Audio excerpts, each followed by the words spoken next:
We are back for another Christian review of regular books, and today we are discussing The Songbird. Let's get into it.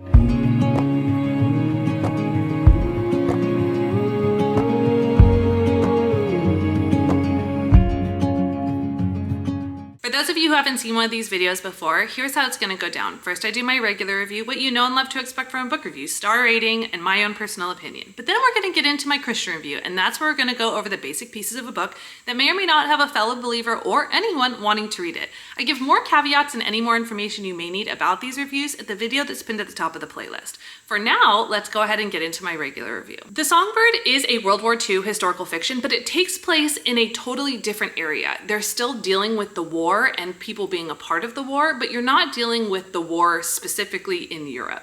I loved the uniqueness of that plot and storyline. I also loved the historical time frame. I just love any story having to do with like World War II. I think the history of that is so fascinating and interesting. And I really did love the uniqueness of not necessarily being in Europe, but still dealing with the war, since most of the world was during that time frame. Despite the interest in the storyline itself, much of the middle of the book felt unnecessary and slow and hard to keep engaged with the overall story. On top of that, it ended up being a sapphic romance, which I did not see coming, even when you read the back of the book, and that threw me off a bit. The whole book was really growing to this final pièce de résistance, you know, this interesting like intrigue and wanting to know what happened, and then the ending really happened so fast and you were left with so many questions and wanting to know where these characters were going to go from there. I'm not sure if the author is planning on writing a sequel to the book.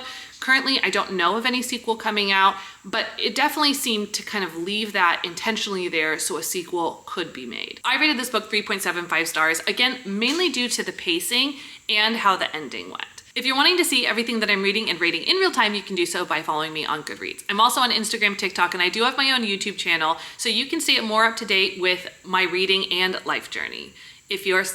Everything you need is down below in the description box. Now let's go ahead and get into my Christian review. The first category I always love to touch on is smut or spice, and there are two minor spicy scenes.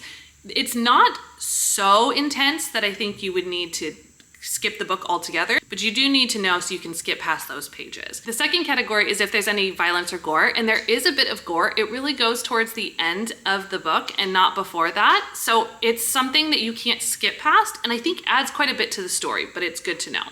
And finally, as I mentioned in my regular review, this is a sapphic romance, so there is mention and even in-depth discussion around LGBT plus people and relationship dynamics, especially taking place in the 1940s. I think this book is great for anyone aged 16 and up. Before you go, please don't forget to like, subscribe, and hit the bell so you can stay up to date on all of these Christian reviews of regular books, plus me and my mom's podcast, The Journey We Share. I also want to let you know that when you're doing that, you're not just helping you stay informed, but you're helping us know that the content we're providing is content you want to continue to see. We are a nonprofit, so when we are providing this content, we're doing it for free, and we want to make sure that you are getting the content that you most desire. So thank you so much in advance for liking, subscribing, hitting the bell, commenting, and keeping engaged with our content. And we cannot wait until we see you on the next one.